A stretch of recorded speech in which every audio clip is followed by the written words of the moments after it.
Fine student, तो देखो ये क्लास होगा हम लोग का क्लास नंबर 3। अभी तक स्टूडेंट हम लोग 2 क्लास कर चुके हैं, ये होगा क्लास नंबर 3। सही बात है। क्या कर रहे हैं हम लोग? वर्ब का क्लास नंबर 3। तो बच्चे लोग याद दिलाओ, वर्ब को कितना भाग में डिवाइड कर सकते हैं हम लोग? हाँ, ब्रॉडली 2 पार्ट्स में। एक हो गया मेन वर्ब, मेन वर्ब को भी 2 भाग में डिवाइड कर सकते हैं ना हम लोग, ट्रांजिटिव वर्ब और इंट्रांजिटिव वर्ब। सही बात है। मेन वर्ब हो गया, दूसरा वर्ब क्या है, इसको क्या बोलेंगे हम लोग? Auxiliary verb. ऑक्सिलरी वर्ब को भी 2 भाग में हम लोग डिवाइड कर सकते हैं, प्राइमरी ऑक्सिलरी वर्ब। सही बात है। और second one is your secondary auxiliary verb. अब इसको मैं पूरा लिखता हूँ क्योंकि इसी का काम है आज। सही बात है ना स्टूडेंट, इसी का ना काम है आज, सेकेंडरी ऑक्सिलरी वर्ब। अब देखो बच्चे लोग, इसी को हम लोग क्या बोलते हैं? मॉडल्स कहते हैं। अब इसको भी मैं 2 भाग में डिवाइड करता हूँ यहाँ पे। एक को हम लोग मॉडल्स कह सकते हैं और एक को क्या कहते हैं हम लोग? Semi models. इसलिए ये चीज़ तुम लोग लिख लोगे, सेमी मॉडल्स, या फिर इसी को हम लोग मार्जिनल मॉडल्स भी कहेंगे। क्या कहेंगे? Marginal models. यानी कि सेकेंडरी ऑक्सिलरी वर्ब को भी हम लोग इनफैक्ट 2 भाग में डिवाइड कर सकते हैं। एक को क्या कहेंगे? मॉडल्स कहेंगे, और दूसरे क्या कहेंगे? सेमी मॉडल्स कहेंगे। सेमी मॉडल्स को ही हम लोग मार्जिनल मॉडल्स भी कहते हैं। अभी मैं बताऊंगा इसका मीनिंग क्या होता है। देखो मॉडल्स, देखो एग्जांपल मॉडल, जैसे एग्जांपल देखो, may, might, correct, can, could, और भी लंबा लिस्ट है। May, might, can, could, shall, should, will, would. समझ गए ना? ये सभी चीज़ क्या है? मॉडल्स। हाँ, मस्ट भी, आउट टू, सबको लिख लो स्टूडेंट। ये सब क्या है? मॉडल्स हैं। जहाँ तक सवाल है सेमी मॉडल्स का, तो सेमी मॉडल्स में क्या क्या एग्जाम्पल हो जाएंगे स्टूडेंट्स? जैसे एग्जाम्पल देखो, यूज्ड टू, नीड, डियर, ये सब एग्जाम्पल है तुम्हारा सेमी मॉडल्स का। समझ गए? सेकेंडरी ऑक्सिलरी वर्ब को भी हम लोग 2 भाग में डिवाइड कर सकते हैं। एक को क्या कहते हैं? मॉडल्स कहते हैं, और दूसरे को क्या कहते हैं हम लोग? Semi models. सेमी मॉडल्स को ही मार्जिनल मॉडल्स भी कहा जाता है। क्या कहा जाता है? मार्जिनल मॉडल्स कहा जाता है। मॉडल्स में एग्जाम्पल देखो, may, might, can, could, shall, should, will, would, must और आउट टू एग्जाम्पल्स है मॉडल्स का। तो तुम्हारा सवाल ये होना चाहिए कि सर इसमें और इसमें क्या अंतर है, ये दोनों में क्या अंतर है? समझ गए ना? पहले इसको लिख लो, अच्छे से लिख लो। अब सब एग्जाम्पल लिखना पड़ेगा क्योंकि हम लोग का चर्चा का विषय सेकेंडरी ऑक्सिलरी वर्ब है। तो इसका जितना भी चीज़ है सबको हम लोग डिटेल में लेंगे। जैसे कल के क्लास में हम लोग इसको डिटेल में लिए थे ना, प्राइमरी ऑक्सिलरी वर्ब को। प्राइमरी ऑक्सिलरी वर्ब में कितने टाइप्स होते हैं? 3 types, to be form, to have form and to do form. याद है? और इसका क्या क्या स्ट्रक्चर, किस तरह स्ट्रक्चर बनाओगे, किस तरह लिखोगे, क्या रूल्स और रेगुलेशंस है, तो हम लोग क्लास नंबर 2 में देख लिए हैं अभी तक। और क्लास नंबर 3 में हम लोग चर्चा करेंगे, यहाँ कुछ मॉडल्स लेंगे। सभी चर्चा करना पॉसिबल नहीं है क्योंकि यहाँ बहुत कुछ सीखना है, सबका अलग अलग कंडीशंस है कि कैसे इस्तेमाल किया जाए। आज की क्लास में हम लोग इस पे फोकस करेंगे, ये 4 वर्ड पे, मे पे, माइट पे, कैन पे और कुड पे। समझ गए स्टूडेंट? हाँ, तुम लोग का सवाल ये होना चाहिए कि मॉडल्स और सेमी मॉडल्स में क्या अंतर है। ठीक है, तो देखो स्टूडेंट्स, नोट करके लिख देना ये बात। जो मॉडल्स है, डू नॉट स्टैंड अलोन, ये अपने आप खड़ा नहीं हो सकता है जी। इसको चाहिए हेल्प, किसका हेल्प चाहिए होता है? मेन वर्ब का। इसको हमेशा क्या चाहिए? मेन वर्ब का हेल्प चाहिए, ठीक है, मेन वर्ब का इसको हेल्प चाहिए। इसलिए do not stand alone, it requires help from main verb to create a meaning. जैसे देखो हमने कहा, अब जैसे मैंने बोला कि यू मे देयर, लेट से मैंने क्या बोला, चलो एक एग्जांपल मैं दे रहा हूँ, यू मे देयर, क्या हुआ? कुछ मीनिंग बना इसका? नहीं ना बना मीनिंग। जब मैं ये बोल रहा हूँ कि यू मे गो देयर, तो इसका मीनिंग बना ना स्टूडेंट? इसका मीनिंग कैसे बना? ये मे इसके साथ अटैच होने के बाद बना है। तो कहने का मतलब मेन वर्ब दोगे तभी इसका मीनिंग निकल के आएगा, अन्यथा अपना कोई मीनिंग नहीं है इसका। समझ में आ रहा है क्या बोल रहे हैं? मैं ये ऐसा नहीं है, ये ऐसा नहीं, बिल्कुल भी नहीं है ऐसा। ये क्या है कि अपना भी मीनिंग रखता है और मेन वर्ब के साथ भी आए तो उसमें भी मीनिंग रखता है। यानी कि they are the playing the role of this one. Primary auxiliary verb जिस तरह रोल प्ले कर रहा था उस तरह ये रोल प्ले करता है, इसलिए हम इसको सेमी मॉडल्स कहते हैं। फुल मॉडल्स नहीं है, फुल मॉडल्स ये है, ये सेमी मॉडल्स है। इसके पास दोनों ही गुण है, इसके पास वर्ब का भी गुण है, मेन वर्ब का भी गुण है इसके पास, और साथ साथ इसके पास मॉडल्स का भी गुण है। ठीक है, तुम लोग से भी ज़्यादा टैलेंटेड है ये, और ये तुम लोग हो है ना? कि तुम लोग ये हो कि ये हो, बताओ तो, कि दोनों हो? तुम लोग ज़्यादा पढ़ लोगे तो ये बन जाओगे, है ना? कुछ नहीं पढ़े तो कहीं सेट हो रहा है तुम लोग का? कहोगे सर ये तो बन ही जाएगा, नहीं, ये तो और डेंजर है, ये तो और ज़्यादा काम प्ले कर रहा है। कल देखे थे ना हम लोग, हाँ। और जब इसका बारी आएगा तब क्या करोगे? इसमें तो ट्रांजिटिव भी है और इंट्रांजिटिव, ये तो अपने आप में विशाल है। समझ रहे हो स्टूडेंट? चलो ठीक है, इसको लिखो, फटाफट लिखो। तो models do not stand alone, main verb का रोल चाहिए होता है, इसलिए ये एग्जांपल यहाँ पे लिख दोगे, फर्स्ट वाला काट दोगे, सेकंड वाला यहाँ पे लिख दोगे। हाँ, मगर सेमी मॉडल जो है यहाँ पे लिख दोगे, सेमी मॉडल जो है, या जिसको हम लोग मार्जिनल मॉडल्स भी कहते हैं, वो स्टैंड कर सकता है, स्टैंड अलोन, वो अपने आप भी खड़ा हो सकता है, at the same time main verb के साथ भी वो अटैच होकर आ सकता है। That is the basic difference between models and semi models. समझ गए ना? चलो,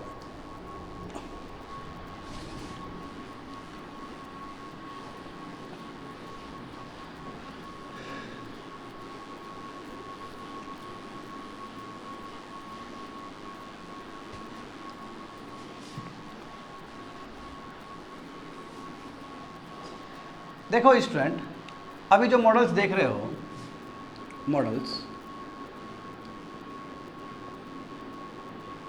मॉडल्स किसका हिस्सा है? सेकेंडरी ऑक्सिलरी वर्ब का हिस्सा है, करेक्ट। अब देखो मॉडल्स में तुमको पास्ट टेंस भी नजर आएगा, यानी कि एक वर्ड खुद दूसरे वर्ड का पास्ट टेंस है। एग्जांपल देखो, जैसे एग्जांपल देखो यहाँ पे नोट करना, ये जो MIGST जो तुमको दिख रहा है, ये पास्ट टेंस है किसका? मे का। किसका पास्ट टेंस है? मे का। पास्ट टेंस ऑफ मे, ये लिखते चलोगे। उसी तरह ये जो कुड वर्ड है, it can be your past tense of can. उसी तरह ये जो हुड है, ये क्या है? Past tense of will. और जो लास्ट वर्ड है शुड, इनफैक्ट ये क्या है? Past tense of cell.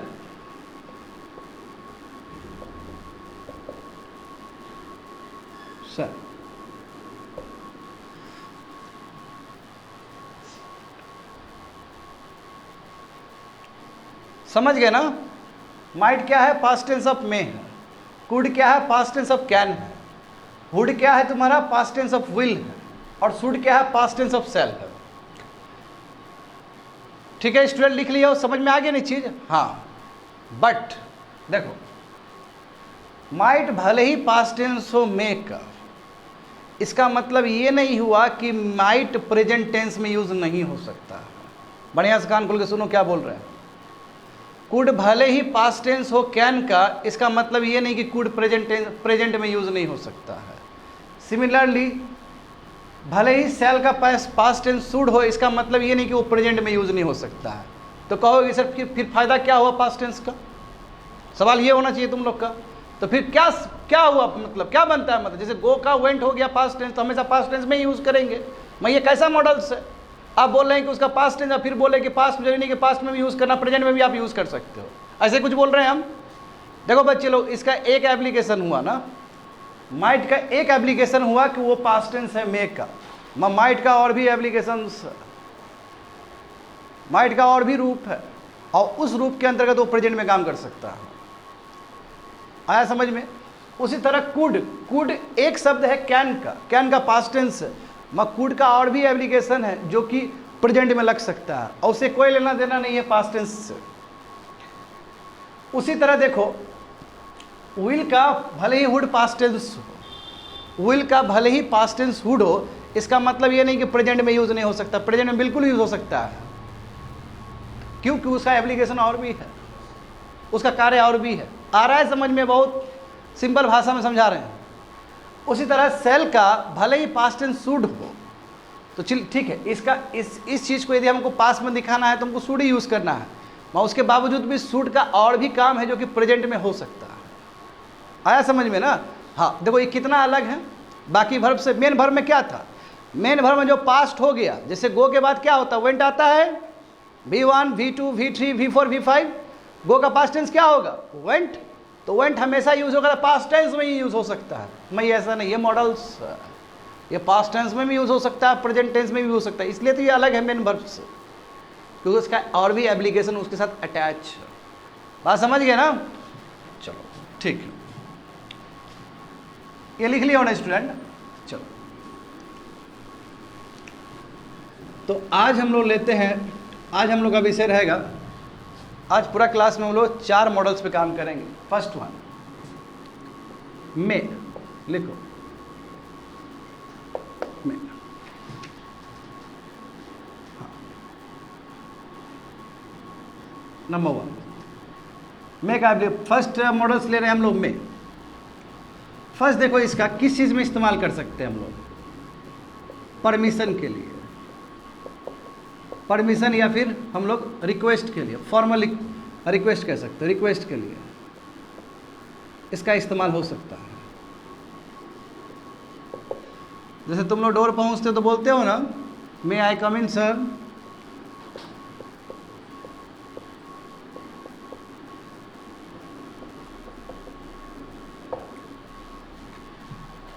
क्या होता है इसका मतलब? क्या हम अंदर आ सकते हैं? रिक्वेस्ट कर रहे हो, परमिशन चाहते हो, समझ गए ना? मे I borrow your book, request है कि नहीं है? बताओ तो, क्या हम तुम्हारी किताब ले सकते हैं? बोरो मतलब क्या है? लेना। क्या होता है बोरो का मतलब? लेना, मांगना। मे आई बोरो योर बुक, क्या हम तुम्हारी किताब ले सकते? बट रिक्वेस्ट कर रहा है। फर्स्ट देखोगे तो परमिशन मांग रहे हो, और सेकंड में क्या कर रहे हो? रिक्वेस्ट कर रहे हो। समझ गए? इसलिए परमिशन का बात हो चाहे रिक्वेस्ट का बात हो प्रेजेंट टेंस में, तो उसमें हम लोग मे का इस्तेमाल कर सकते हैं। तुम लोग एक लिखो, सेंटेंस लिखो एक अपना तेजी से। नंबर 2 देखो,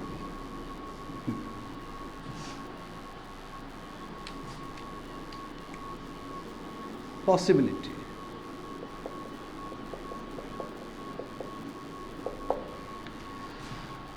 possibility,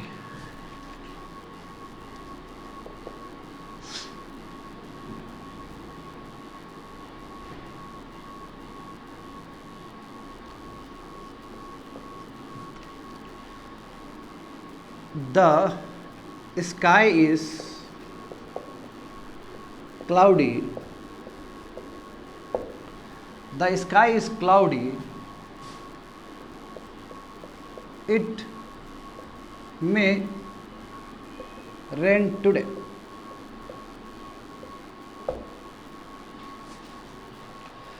देखो ये पॉसिबिलिटी को ही बताता है, संभावना को ही बताता है कि ऐसा हो सकता है। स्काई क्या है? पूरी तरीके से क्लाउडी है, क्लाउड से ढका हुआ है, तो इट मे रेन टुडे, हो भी सकता है नहीं भी हो सकता है। तो पॉसिबिलिटी बता रहा है ना ये चीज़।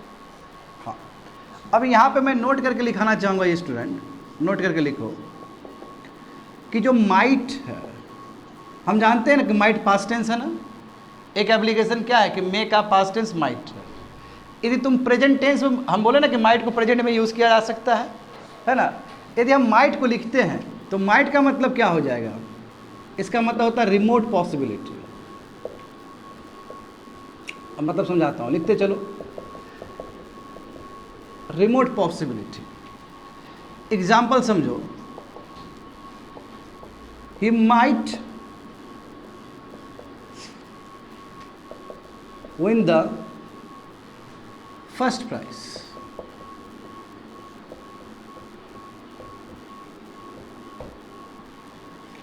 He might win the first prize.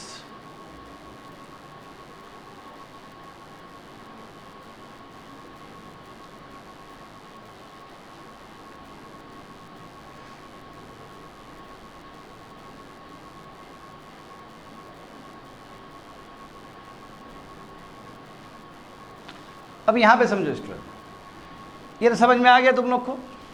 ये क्या है? परमिशन और रिक्वेस्ट है, इसको समझते हैं। और बिल्कुल ये और ये एक जुड़ा हुआ चीज़ है। जैसे मैंने क्या चीज़ बताया? पॉसिबिलिटी, संभावना, ऐसा हो सकता है। जैसे स्काई क्या है? क्लाउडी है, तो हो सकता है आज रेन हो जाए, जो ही नहीं कि होगा, पॉसिबिलिटी। मगर जो माइट वर्ड है, माइट वर्ड क्या? रिमोट पॉसिबिलिटी को दिखाता है, मतलब बहुत कम चांस है। यानी कि इसमें जितना चांस दिखाया जा रहा है उससे भी बहुत कम चांस है ये। जब हम प्रेजेंट में माइट का इस्तेमाल करते हैं तो यानी कि रिमोट पॉसिबिलिटी, पर बहुत कम चांस है इस तरह का चीज़ होना। बात समझ गए? बहुत कम तरह का चांस है, यानी कि बहुत कम चांस है। एग्जाम्पल समझो, he might win the first prize, इसका मतलब क्या? बहुत कम चांस है कि ये फर्स्ट प्राइज जीत ले। आया समझ में? दोनों के बीच में अंतर समझ में आया? ये पॉसिबिलिटी है, संभावना है, इसमें क्या कि बहुत कम संभावना है। तो डिफरेंस समझो। और देखो ये विन है बच्चे लोग, विन का मतलब क्या होता है? वी वन, प्रेजेंट टेंस में यूज़ किए हैं हम लोग। किस में यूज़ किए हैं? प्रेजेंट टेंस में यूज़ किए हैं। तो इसलिए हम at the beginning of the class मैंने क्या बोला ये चीज़ कि माइट भले ही मे का क्या है? पास्ट टेंस है। That does not restrict it to apply for other application. इसका मतलब ये नहीं कि दूसरा एप्लीकेशन वो नहीं कर सकता, बिल्कुल कर सकता है, वो प्रेजेंट टेंस में भी यूज़ हो सकता है। आ रहा है समझ में? फटाफट सेंटेंस बनाओ, तो इसे बनाओ। दूसरा पॉसिबिलिटी पे, इस पे भी बनाओ, मे पे भी बनाओ और माइट पे भी बनाओ। यदि सेंटेंस नहीं बनाओगे तो कोई काम का नहीं है, तो भूल जाओगे सब चीज़।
ठीक है, तो पहला एप्लीकेशन क्या देखे हम लोग, परमिशन या फिर रिक्वेस्ट।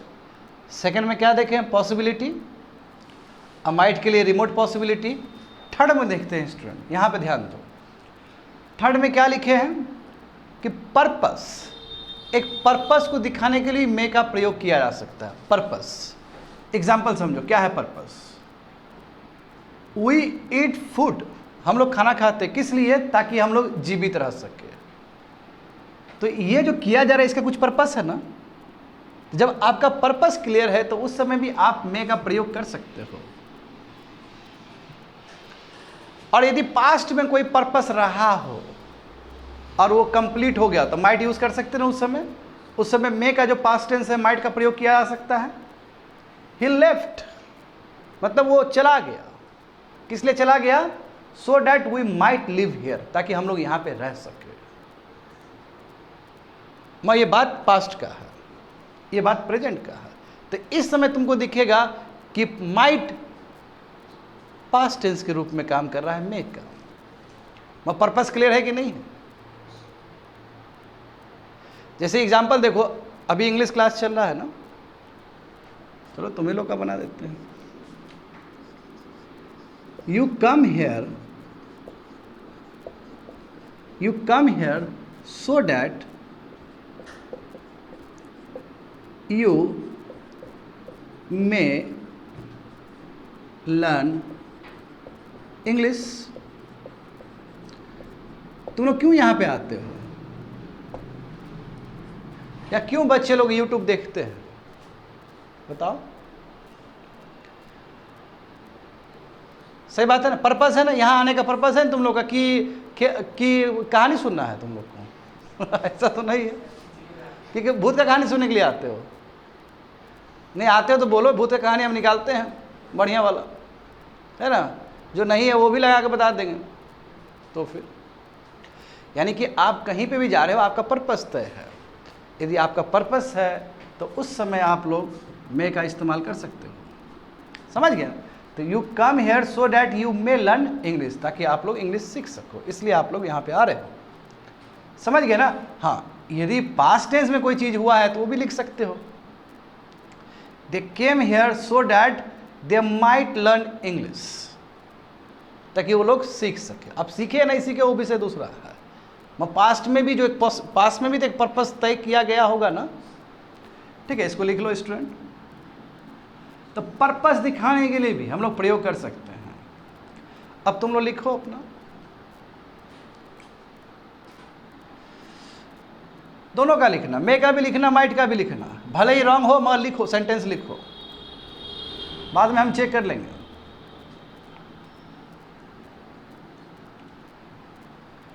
टू शो ए, हाँ, पर्पस। फोर्थ देखते हैं,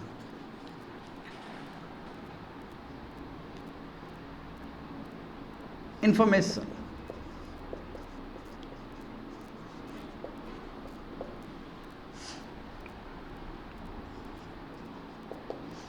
इंफॉर्मेशन दिखाने के लिए भी हम लोग मे का प्रयोग कर सकते हैं। How old she may be, how old she may be, कितना उम्र होगा उनका। कहने का मतलब ये हुआ। तो क्या है, हम इंफॉर्मेशन ही जुटाना चाह रहे हैं। यस, हम इंफॉर्मेशन ही लेना चाह रहे हैं।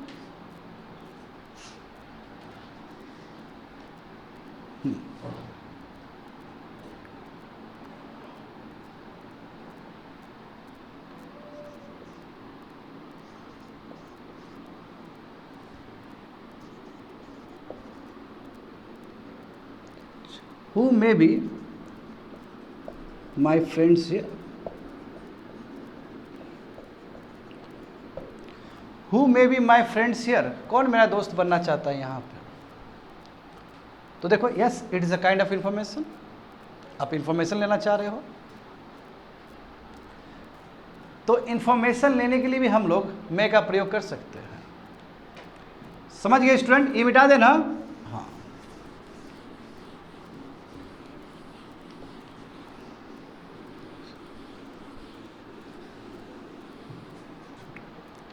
And fifth one,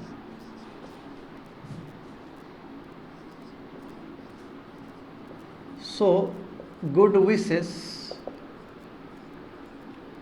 and desires.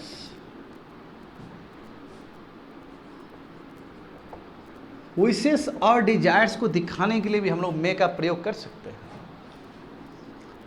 Example देखो, मे गॉड ब्लेस यू, लिखते हैं ना स्टूडेंट हम लोग ये मे गॉड ब्लेस यू, क्या है इसमें? आपका एस्पिरेशन है, आपका विश छुपा हुआ है।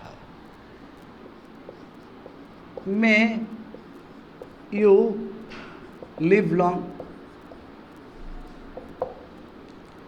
अब ज़्यादा लंबा जियो, बोलते ना हमारा ये उम्र भी लग जाए आपको। यदि बूढ़ा आदमी बोल दे तो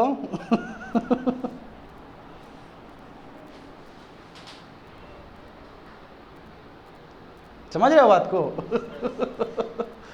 क्या बोलते हैं 100 साल जीना ना, ये ऐसा कुछ, लाख साल जीना, लाख साल जी के तो पॉल्यूशन ही करेगा।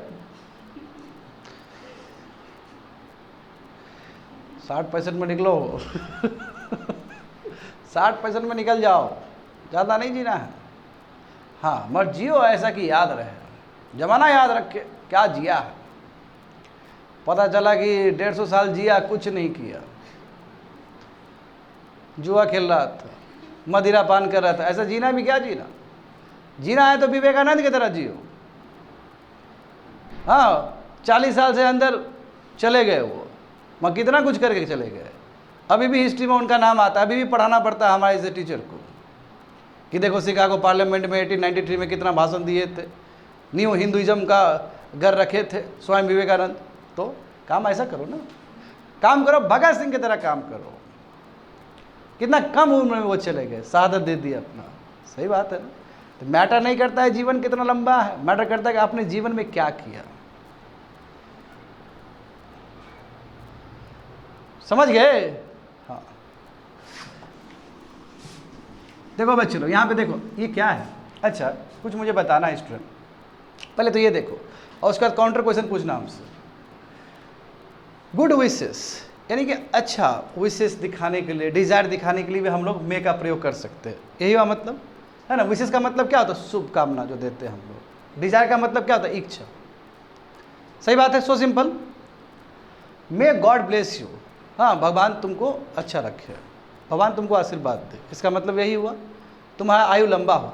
गौर कर रहे हो, गॉड तो सिंगुलर है, मगर गॉड जब सिंगुलर है तो कायदे से वर्ब तो V5 लगना चाहिए था। ये सवाल तुम लोग का है ही नहीं, बताओ। चलो यहाँ तो चलो यू है तो आई और यू तो V1 के साथ आएगा, तो इसमें कन्फ्यूजन नहीं हो सकता है तुम लोग को। मैं यहाँ पे जरूर कन्फ्यूजन होना चाहिए था, या तुम लोग को पूछना चाहिए था कि अभी तक तुम लोग को क्या बताया गया स्टूडेंट कि सब्जेक्ट यदि सिंगुलर हो तो वर्ब हमेशा V5 आएगा, यदि प्रेजेंट टेंस का बात हो तो।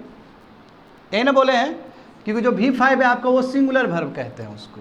अब V1 को क्या कहते हैं? Plural verb. मैं आई और यू V1 के साथ आ सकता है। तो देखो स्टूडेंट, इस बात को नोट कर लेना, कभी भी जब डिज़ायर का बात हो, एस्पिरेशन का बात हो, तो उसमें कभी भी V5 नहीं लगता, उसमें V1 ही लगता है, चाहे इररिस्पेक्टिव ऑफ एनी सब्जेक्ट, चाहे कोई भी सब्जेक्ट हो, चाहे फर्स्ट पर्सन हो, सेकंड पर्सन हो, थर्ड पर्सन हो, कोई भी हो, चाहे सिंगुलर हो चाहे प्लूरल हो। उसमें यदि एस्पिरेशन छुपा हो, उसमें इस तरह का विशेष छुपा हो, तो हमेशा वर्ब कौन सा आएगा? V1 आएगा। समझे? हाँ, जैसे एग्जाम्पल देखो, एक एग्जाम्पल और लिखता हूँ। गॉड सेव द क्वीन, ये भी एक प्रभाव है, कह सकते हो। भगवान ने क्वीन को बचा दिया। ऐसा नहीं आया, ऐसा नहीं आया, सेव है, ये V1 है, बिल्कुल वही चीज़ है, एस्पिरेशन। समझ गया? एस्पिरेशन है वो। हाँ हाँ, मे लगा सकते हो। मैं ये चीज़ हो चुका है ना, गॉड सेव द क्वीन।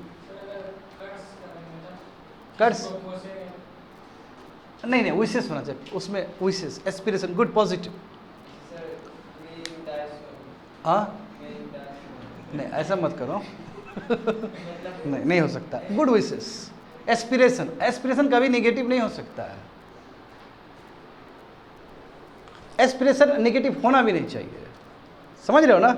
अब किसी को बदुआ दे रहे हो, बोलो कि ये एस्पिरेशन हम सुबह से लेकर शाम तक रखते हैं, तो अच्छा नहीं है ना ये, अच्छा है बोलो तो, कभी नहीं रखना चाहिए सब, शुभ शुभ बोलो चलो समझ गए ना। तो ये एप्लीकेशन है मे का, मे कंप्लीट हो गया।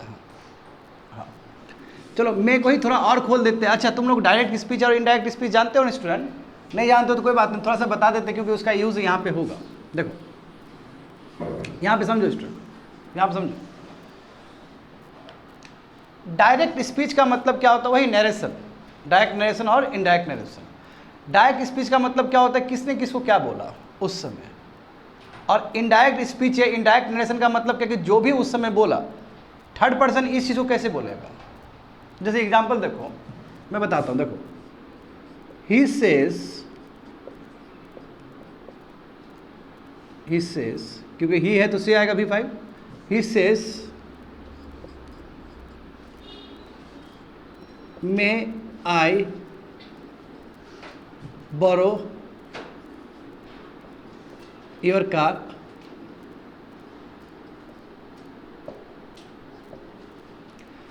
ये कौन सा स्पीच हो गया स्टूडेंट? डायरेक्ट स्पीच हो गया, क्योंकि वो बोल रहा है, वो बोल रहा है, इसलिए हम कोटेड अनकोटेड किए हैं इसमें। इसका मतलब क्या है कि वो जो बोल रहा है, वो जो फर्स्ट पर्सन जो है, फर्स्ट पर्सन ये बोल रहा है कि मे आई बोरो योर कार। अब ये तुमको बोल रहा है, तुमको बोल रहा है कि उसने क्या बोला था। तो this one is direct speech. तो क्या बोलेंगे स्टूडेंट? Direct speech. चूंकि ये बोल चुका है, ये बात हो चुका है, जब ये बात हो चुका है तो आपको क्या करना होगा? इसको बदल देना होगा। मैं को क्या करोगे? माइट करोगे, है ना।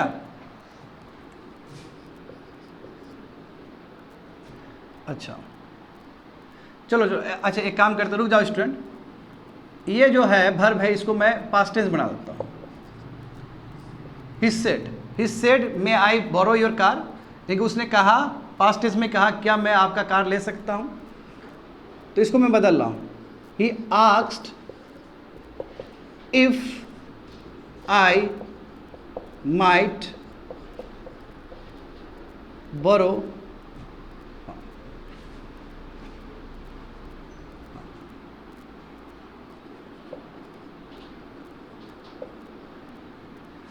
he asked if I might borrow his car। अच्छा चलो, माई कार, मतलब हम सुन रहे हैं इसलिए हम माई लगा रहे हैं इसमें। योर चेंज हो जाएगा ना। हाँ समझ रहे हो ना। तो देखो कैसे चेंज किए, सेट को आक्स किए, उसके बाद जो भी आपका ये कॉमा था और जो भी कोटेड अनकोटेड था आपका कॉलन, उसको हटाए यहाँ से और यहाँ पे इफ डाला गया। बेसिकली ये मैंने लिखा है ये समझाने के लिए, देखो बच्चे लोग उस समय टेंस क्या यूज़ हो रहा था? मे यूज़ हो रहा था, उसी को हम लोगों ने क्या किया? माइट किया है। तो यहाँ पे जो माइट यूज़ हुआ है as a past tense of may use हुआ है। हालांकि ये जो कॉन्सेप्ट है, ये कॉन्सेप्ट तुम लोग स्पीच में समझोगे ज़्यादातर। स्पीच इसमें बहुत सारे नियम होते हैं कि प्रेजेंट में किस तरह लिखना होता है, पास्ट में कैसे लिखना होता है, बहुत सारा इसका रूल्स और रेगुलेशंस है। मैं यहाँ पे लिखे हैं जस्ट समझाने के लिए, देखो कि इसका जो पास्ट टेंस है इस तरह हो जाएगा, समझ गए ना। और हाँ, तुम यदि इस चीज़ से बचना चाहते हो तो ये तुम ऐसे कर सकते हो, आई बोरो, हाँ he said may I borrow this car कर दो, चलो दिस कार कर दो। ही आस्क्ड इफ आई, हाँ he asked if he might borrow that car. ये प्रॉपर होगा, इसको लिख लो, ये प्रॉपर है। उसमें थोड़ा गलती इसलिए हो रहा है क्योंकि यहाँ पे योर है ना, फिर योर को आपको चेंज करना पड़ेगा। और दिस, देखो दिस यदि डायरेक्ट स्पीच में है तो इनडायरेक्ट स्पीच में दिस चेंज हो जाता है। दिस क्या हो जाएगा? डैट हो जाएगा। टुडे क्या हो जाएगा? डैट डे हो जाएगा। याद है? हाँ पिछले साल पढ़ाए हुए हैं, समझ गए ना। हाँ तो कोई बात नहीं, जो बच्चे नए हो यहाँ पे या यूट्यूब में, तुम लोग समझो, बस हम ये बोलना चाह रहे हैं कि देखो मैं क्या हो गया? माइट हो गया। यानी कि स्पीच में भी आपका ये यूज़ हो रहा होता है। आया समझ में? थोड़ा बहुत आ रहा समझ में? हाँ ऐसा ना लगे कि सर रॉकेट साइंस पढ़ा दिए, कुछ नहीं है, बहुत इजी कॉन्सेप्ट है। इसको लिखो, ये इनडायरेक्ट स्पीच, ये भी समझोगे स्पीच चैप्टर में, बट ये लिख लो। अच्छा, यूजेस हुआ कि नहीं हुआ, ये भी है। It is also one of the uses of May. मिटा दे ये चीज।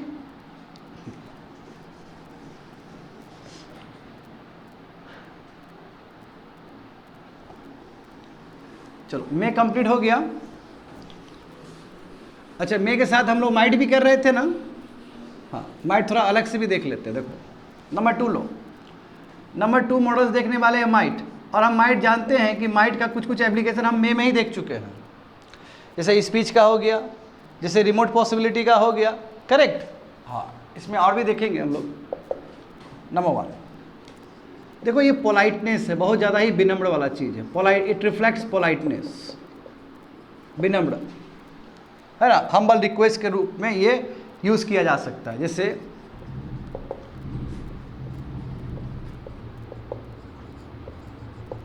Might I borrow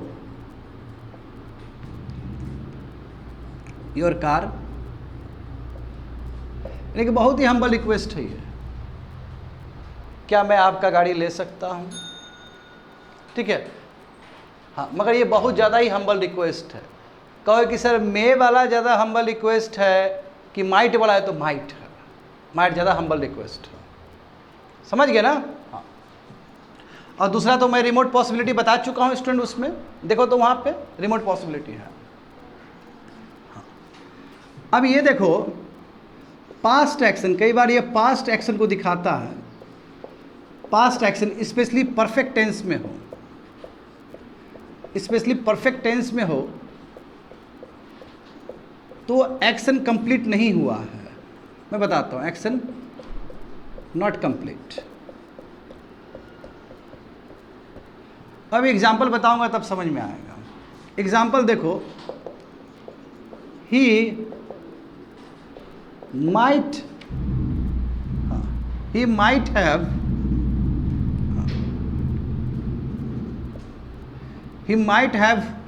wounded.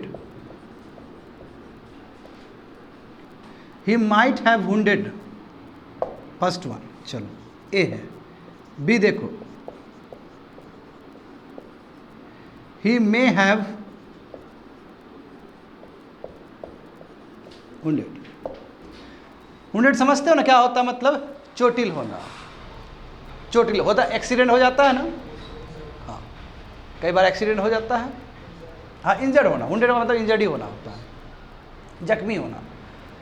He might have wounded। अब देखो समझो बच्चे लोग, अभी मत लिखो, इसमें थोड़ा समझना पड़ेगा। देखो क्या लिखे हैं ऊपर, पास्ट एक्शन परफेक्ट टेंस में, जो एक्शन है कंप्लीट नहीं हुआ। इसका मतलब वो हो सकता है चोटिल हो सकता था, मन नहीं हुआ। That is the meaning of this sentence. He might have wounded, वो चोटिल हो सकता था बट हुआ नहीं। बट ही डिडेंट वुंड, वो चोटिल नहीं हुआ है। बात समझे, इसका मतलब ये हुआ। आया समझ में क्या बोल रहे हैं। तो जो माइट वर्ड लगा, ये पास्ट एक्शन को दिखा रहा है, बट वो एक्शन कंप्लीट नहीं हुआ। ही माइट हैव, हो सकता है वो चोटिल हो सकता था बट हुआ नहीं है। अब ये देखो, अब यहां पे तुमको मीनिंग चेंज हो जाएगा। ही मे हैव वुंडेड, हो सकता है वो वुंडेड हुआ हो, प्रेजेंट स्थिति पता नहीं, हो सकता है वो वुंडेड भी हुआ हो सकता है नहीं भी हुआ हो। दोनों पॉसिबिलिटी आता है। इसमें क्या है कि नो, वुंड नहीं हुआ। इसमें क्या है कि हो भी सकता है नहीं भी हो सकता है। हाँ, तो देखो जब आप माइट लगा रहे हो तो पास्ट एक्शन हुआ ही नहीं, ऐसा हो सकता था बट हुआ नहीं। अब जब माइट के बदले में आप मे लगा रहे हो तो इसका मतलब क्या है, ही मे हैव वुंडेड, हो सकता है।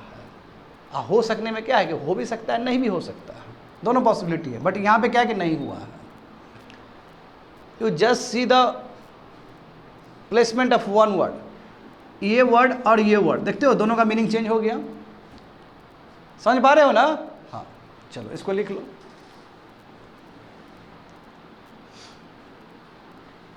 लिख दो, ब्रैकेट में लिख लो, बट ही डिडेंट, नहीं हुआ वुंड। कल बताए थे ना कि आप टू डू फॉर्म का यूज कर सकते हो बड़ा सेंटेंस को लिखने के लिए। बिल्कुल वही कर रहे हैं हम लोग, but he didn't. He may have wounded, he may और मे नॉट बी, हो भी सकता है या नहीं भी हो सकता है। ही मे और मे नॉट बी, जानकारी नहीं है अभी, हो भी सकता है नहीं भी हो सकता। समझ गया ना, ये पोलाइटनेस के लिए भी यूज कर सकते हैं, पास्ट एक्शंस के लिए भी यूज किया जा सकता है।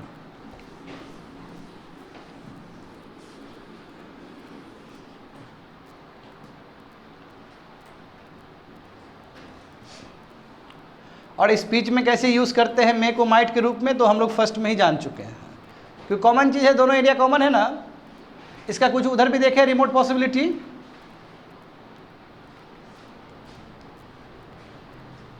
तुम लोग लिखो, सेंटेंस बनाओ तुम लोग। चलो, we have completed 2 models, 2 models complete कर चुके हैं हम लोग। अब देखते हैं थर्ड वन। हाँ, थर्ड वन क्या देखना है हमें? Can.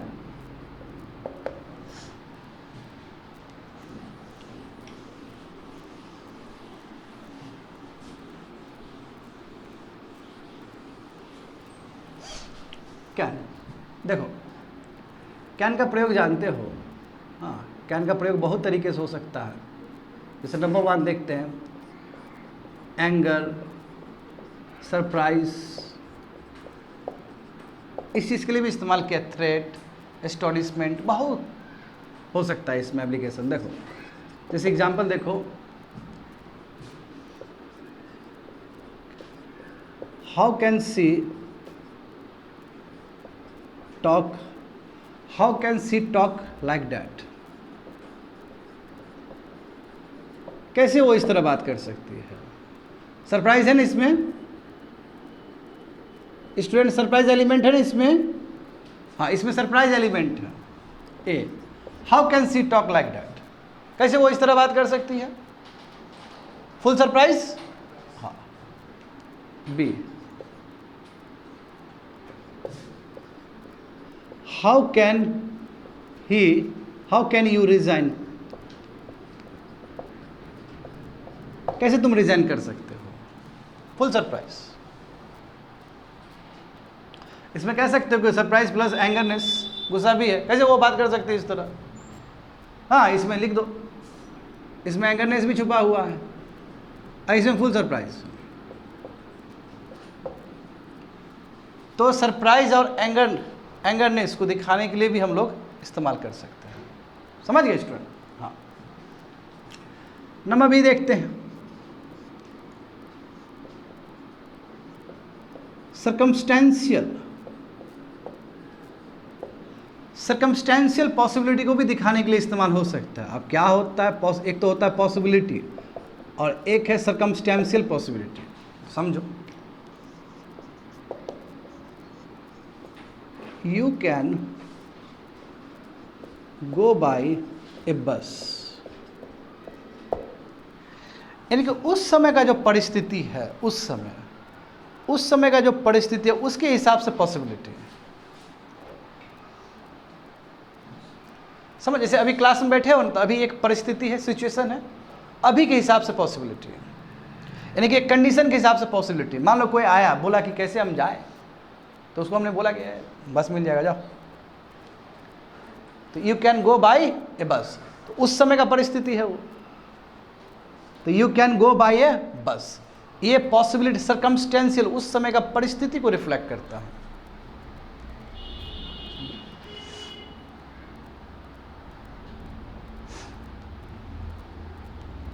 Today is Sunday, you can play cricket. Circumstantial possibility दिखाया, क्या है आज संडे है, क्रिकेट खेल सकते हो, आज प्रेशर नहीं है पढ़ने का। समझ गए ना? बच्चे लोग लिख लियो ये चीज। हाँ, लिखो, इसको लिखो और समझने का प्रयास करो, ये क्या लिखा रहे हैं हम, क्या समझा रहे हैं हम।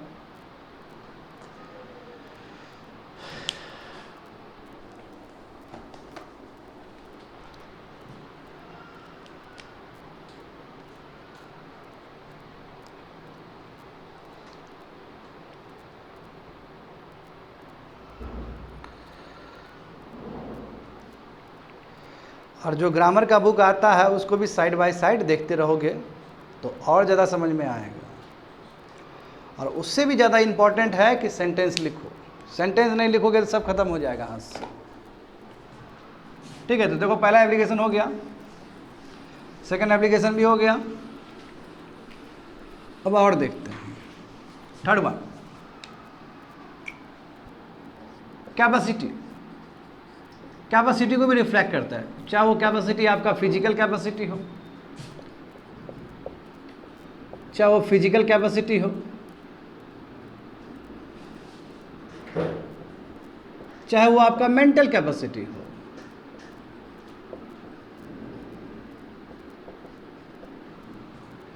एग्जाम्पल देखो, I can solve this problem. ये कैपेसिटी है कि नहीं स्टूडेंट, बताओ तो। मैं ये प्रॉब्लम को सॉल्व कर सकता हूँ, कैपेसिटी है। मेंटल कैपेसिटी, फिजिकल कैपेसिटी भी, हाँ। प्रॉब्लम है तो मेंटल कैपेसिटी है। मान लो कोई कार्य करना है तो क्या, physical capacity. Can you speak English, ये भी तो कैपेसिटी पूछा जा रहा है ना, कैपेसिटी पूछा जा रहा है। क्या तुम इंग्लिश बोल सकते हो? आपका वही कैपेबिलिटी बोलो या कैपेसिटी बोलो, बात एक ही है। ठीक है, यहाँ पे ये भी लिख सकते हो, कैपेबिलिटी भी लिख सकते हो, लिख लो, अच्छा वर्ड है ये, कैपेबिलिटी। समझ गए? हाँ।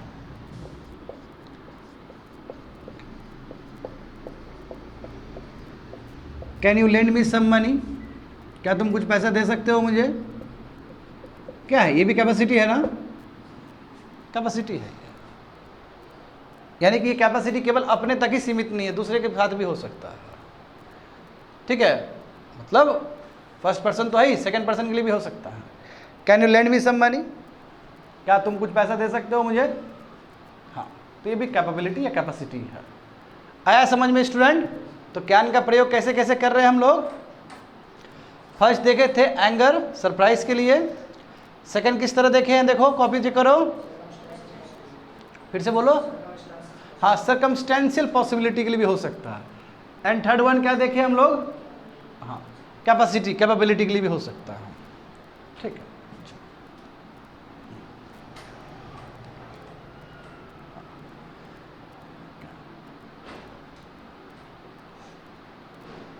मिटा देना ये।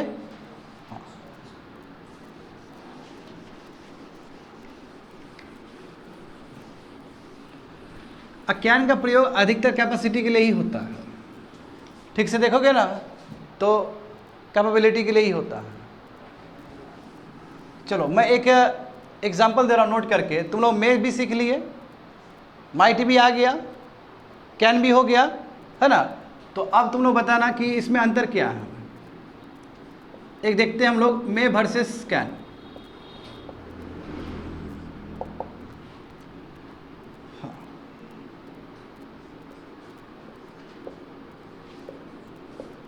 May I come in? Question mark. B. Can I come in?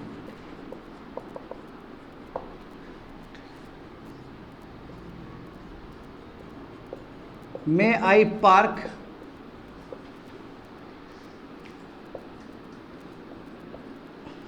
May I park? May I park? May I park my car here?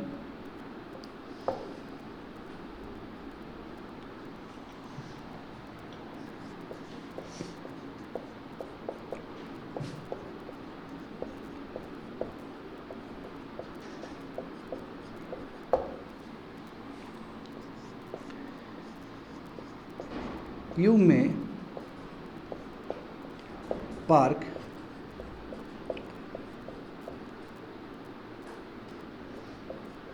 here. F. You can park your car here. देखो student, we have 6 sentences. हम लोग पास 6 sentence. पहले लिख लो 23।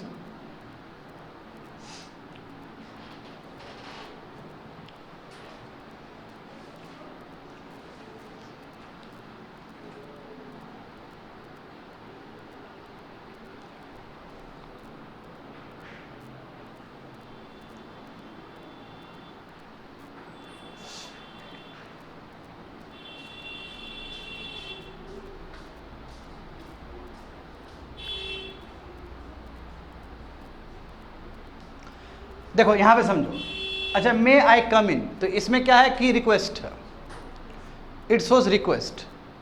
और दूसरे में क्या है, कैन आई कम इन, इसमें कोई रिक्वेस्ट नहीं है, इसमें आप क्या एक हक जता रहे हो, तो ये ज़्यादा अप्रोप्रिएट है। बात समझे ना? हाँ। दूसरा देखो, may I park my car here, क्या मैं यहाँ पे अपना कार पार्क कर सकता हूँ क्या? हाँ, रिक्वेस्ट है इसमें। कैन आई पार्क, इसमें रिक्वेस्ट नहीं है, इसमें क्या है, राइट है कि हम कर सकते हैं। हाँ, परमिशन भी, ये प्योर परमिशन नहीं है, बोल रहा है परमिशन भी नहीं ले रहा, परमिशन तो ये है, ये तो कैपेबिलिटी, कैन आई पार्क, क्या मैं कर सकता हूँ यहाँ पे, इसमें कोई रिक्वेस्ट नहीं है। हाँ, ये समझोगे तो ज़्यादा ये समझ में आ जाएगा। ये देखो क्या, चलो दोनों क्वेश्चन था ना, ये भी क्वेश्चन, ये भी क्वेश्चन। यहाँ पे देखो एक क्वेश्चन नहीं है, you may park your car here, इसका मतलब आप पार्क कर सकते हो यहाँ पे, अधिकार नहीं है आपको पार्क करने का, बट आप कर सकते हो। ये इस सेंटेंस का मीनिंग ये है। दूसरा क्या है, देखो you can park your car here, यानी कि तुम कर सकते हो, तुमको अधिकार है। इसमें अधिकार है, इसमें अधिकार नहीं है। क्वेश्चन में समझ में नहीं आ रहा था, मतलब इसमें पूरा सेंटेंस देखोगे तो ये मीनिंग कुछ और है। यू मे पार्क, आप पार्क कर सकते हो, मैं अधिकार नहीं है, हम परमिशन दे रहे हैं इसलिए कर सकते हो, कोई दिक्कत नहीं है। मैं इसमें क्या है कि यदि ये बोले you can park your car here, मतलब क्या कि yes you have right to park here, तुमको पूरा अधिकार है पार्क करने का। मीनिंग चेंज हो गया ना, पूरा मीनिंग चेंज हो गया। बट इसमें क्या है, एक में रिक्वेस्ट है, एक में रिक्वेस्ट नहीं है, इसमें रिक्वेस्ट है, इसमें रिक्वेस्ट नहीं है। बट जब हम उसको ओपन करेंगे तो मीनिंग कुछ और हो जाएगा। I can go there, I have full right to go there, meaning ये होता है मैं वहाँ जा सकता हूँ। कैसे मैं जा सकता हूँ, पूरा अधिकार होगा जाने का तभी ना जा सकता हूँ। बात समझ रहे हो ना? हाँ, चलो बस इसको लिख लो और बात समझो कि मे और कैन में कितना अंतर है। भले ही दोनों मॉडल्स है, मगर दोनों में बहुत अंतर है। आ रहा है समझ में ना ठीक से? हाँ, लिख लो सेंटेंस को।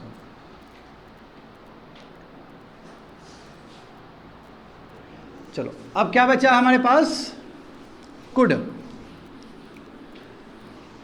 अच्छा तुम लोग जानते हो ना कैन का पास्ट टेंस क्या होगा, कुड होगा। हाँ, तो सिमिलरली डायरेक्ट स्पीच से यदि हमें इनडायरेक्ट स्पीच करना हो और वहाँ पे कैन दिया है तो उसको कुड कर सकते हैं। एक एप्लीकेशन ये भी हो सकता है, यहाँ पे लिखो कुड। फोर्थ वन, पहला एप्लीकेशन देते हैं, ये भी बहुत politeness, it reflects lots of politeness. जैसे माइट दिखा रहा था ना पोलाइटनेस, मैं कैन नहीं दिखा रहा था, मैं कुड दिखाएगा। कुड बहुत पोलाइटनेस चीज़ है। एग्जाम्पल देखो, could I borrow your umbrella,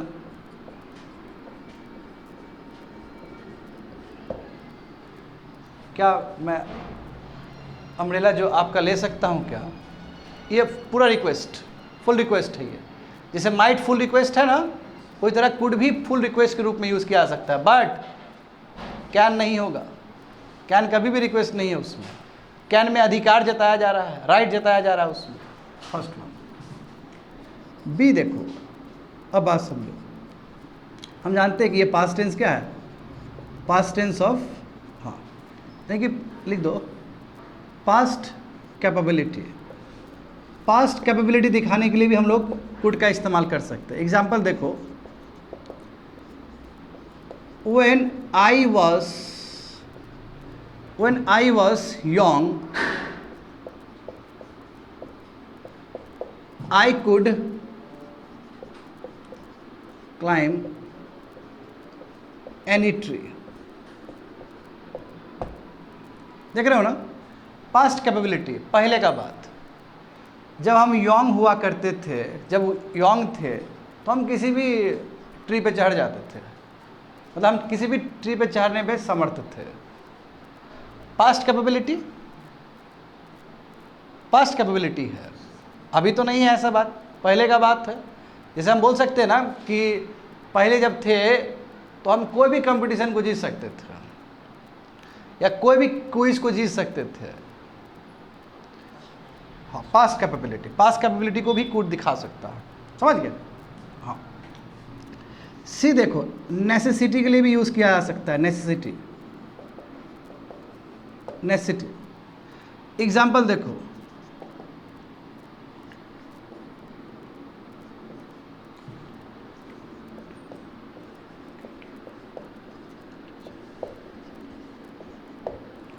could you get a job?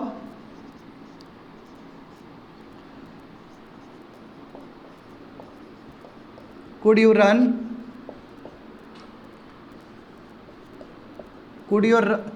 run your business by yourself?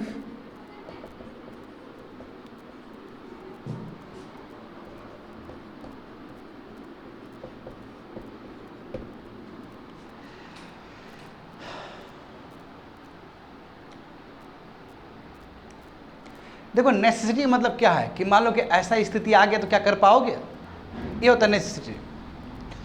हाँ, सिचुएशन नेसेसिटी, उसमें डिमांड है कुछ चीज़ करने का।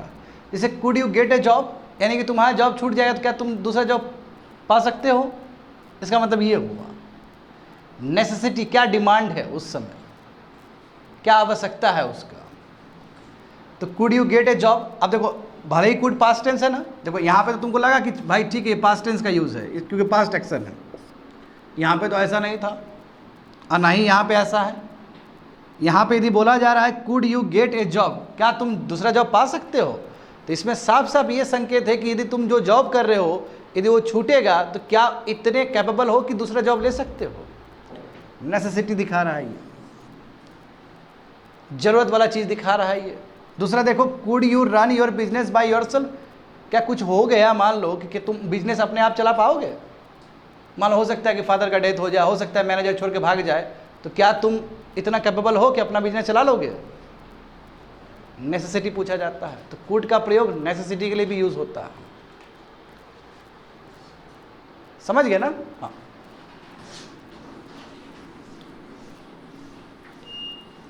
जैसे could you manage the your NEET competitive exam, क्या तुम नीट कॉम्पिटिटिव एग्जाम मैनेज कर सकते हो, क्योंकि पता है तुमको स्कूल भी जाना है, समझ गए ना। हाँ,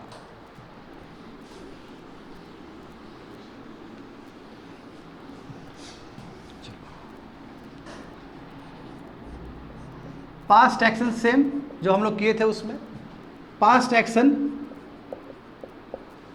जो कंप्लीट नहीं हुआ, हाँ, जैसे एग्जांपल देखो, he could have invited me,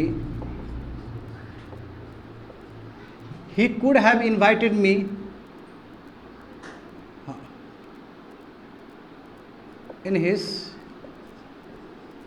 wedding. He could have invited me in his wedding. चलो, इन नहीं होगा, टू लगा दो, टू बेटर रहेगा। He could have invited me to his wedding, यानी कि वो मुझे बुला सकता था अपना वेडिंग में, वो उसने नहीं बुलाया। But he didn't, मतलब क्षमता था उसको बुलाने का, समझे, उसको क्षमता था कि भेज देता हमको लिफाफा सब, वो नहीं भेजा। देखो हमको तो लिफाफा सब भेजता है, हम ही नहीं जाते हैं, बस सेंटेंस समझो, आ रहा है समझ में ना। हमारा एक स्टूडेंट था, 2 साल पहले एक स्टूडेंट एक बहुत अच्छा कार्ड लेके आया था। हमारा शुरू का यूपीएससी स्टूडेंट रहा है वो, समझे ना, बहुत अच्छा लड़का, बहुत नेक लड़का। उसकी दीदी का शादी था, बहुत सुंदर लिफाफा, ओ लिफाफा बोले होता ना कार्ड, बहुत ही अच्छे से ऑर्गेनाइज्ड, इतना अच्छा कार्ड था कि उस कार्ड को हमने 1 साल अपना रूम में सजा के रखे उसको, बहुत सुंदर, हद सुंदर, उसमें फूल बना हुआ है, नहीं होता है ना, वो लगता था कि एकदम देखने में बहुत सुंदर, काफ़ी वेट। हाँ, ये अलग बात है कि हम वेडिंग में नहीं गए, हमारे बिहाफ में हमने एक स्टूडेंट को भेज दिया, जाओ बाबू तुम खा के आओ। तो बुला सकता था हमको। He could have invited me to his wedding। समझ गए ना? क्या खाते हो? सबसे पहला पसंद क्या होता है शादी ब्याह में? तुम क्या खाती हो? सबसे पहले कहाँ पे अटैक होता है सब खाना में? पानी पूरी। आइसक्रीम किसका? कौन क्लास में स्टूडेंट है जो आइसक्रीम को अपना शिकार बनाता है फर्स्ट? कोई है? आइसक्रीम? यू? नो? क्या अच्छा लगता है? दही? ए तुम क्या खाता है? पानी पी लेता है क्या? दही बड़ा? हाँ कॉफ़ी में मजा आती है। हाँ वैरायटी तो बहुत रहता है। अब देखो ज़्यादा वैरायटी रहने से भी माइंड डाइवर्ट हो जाता है। जो तुम सोच के जाओगे कि हम ये खा लेंगे, हम वो खा लेंगे, ज़्यादा देखने की वजह से तुम नहीं खा पाओगे। जैसे मान लो कि एक जानवर को यहाँ पे रखो स्टूडेंट, ठीक है मैं बताता हूँ। हंगर ऐसा चीज़ है, एक जानवर को यहाँ पर रखो और मान लो कि उस जानवर को वाटरमेलन बहुत पसंद है, ऐसे जानवर को वाटरमेलन बहुत पसंद होता है, ठीक है। यहाँ पे भी उतना ही वाटरमेलन रख दो और यहाँ पे भी उतना ही वाटरमेलन रख दो और इसको बीच में रख दो, उसको बहुत मुश्किल है खाना। ना इधर जा पा रहा है ना इधर जा पा रहा है, भूखा ही मर जाएगा वो। तो इस तरह का सिचुएशन लोगों के साथ भी होता है। हाँ जितना सोचते हैं उतना खा थोड़ी पाते हैं हम लोग। ये समझ गए ना? पास्ट एक्शन जो कंप्लीट ना हुआ हो, समझ गए स्टूडेंट? चलो नेक्स्ट वन, पास्ट एक्शन। हाँ ये देखो unreal situation, very important.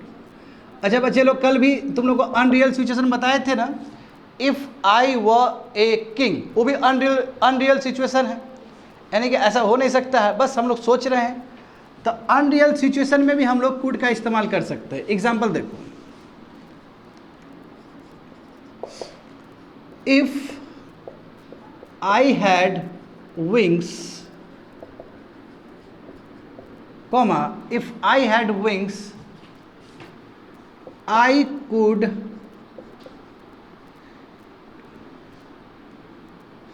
if I had wings I could have fly to, let's say, the Himalayas।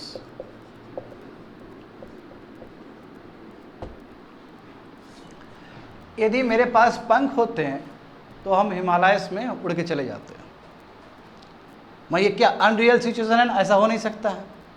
तो उस केस में भी आपने इस्तेमाल किया ना, बट ये हो नहीं सकता है। कुड के साथ यदि पास्ट परफेक्ट टेंस जुड़ गया, माइट के साथ यदि पास्ट परफेक्ट टेंस जुड़ गया तो कभी भी एक्शन कंप्लीट नहीं हो सकता। देखो यहाँ पे भी तो यही हुआ। हाँ मगर परफेक्ट टेंस देखो, परफेक्ट टेंस कैसे डिसाइड होगा? हैव के साथ यदि भी ट्री आए तो देखो यहाँ पे भी है, if I had wings I could have. हाँ देखो बच्चे लोग ये गलत हो गया ना, फ्लाई का क्या होता है? भी ट्री। I would have flied to the Himalayas, फ्लाइट भी ट्री। I could have flied to the Himalayas, मैं हिमालयस में उड़ के चला जाता। जानते हो ना, fly, flied, flied, flying, flies. तो yes we have completed 4 models, है ना? 4 मॉडल्स हो चुका। अच्छा एक नोट करके लिखाता हूं मैं, लास्ट वन।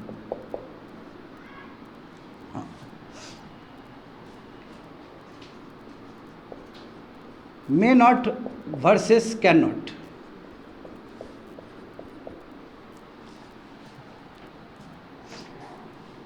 एग्जाम्पल देखो, the news may not be true, the news may not be true.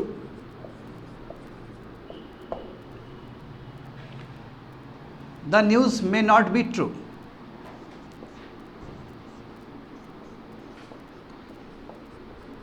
The news cannot be true। चलो दोनों में क्या अंतर है? The news may not be true, इसका मतलब क्या कि न्यूज़ ट्रू भी हो सकता है, नहीं भी हो सकता है। This one, the news may not be true, यानी कि ये न्यूज़ जो है वो सत्य हो भी सकता है, नहीं भी हो सकता है, दोनों ही चांस है इसमें। The news may not be true, इसका मतलब न्यूज़ सही भी हो सकता है, गलत भी हो सकता है। The news can not be true, हाँ श्योर है कि न्यूज़ सही हो ही नहीं सकता है, न्यूज़ क्या है, गलती है। तो देख रहे हो ना student, may not versus can not में कितना अंतर है, इसमें दोनों ही पॉसिबिलिटी है, और इसमें क्या है, पॉसिबिलिटी नहीं है, तो ट्रू हो ही नहीं सकता है। आया समझ में? That's it, complete.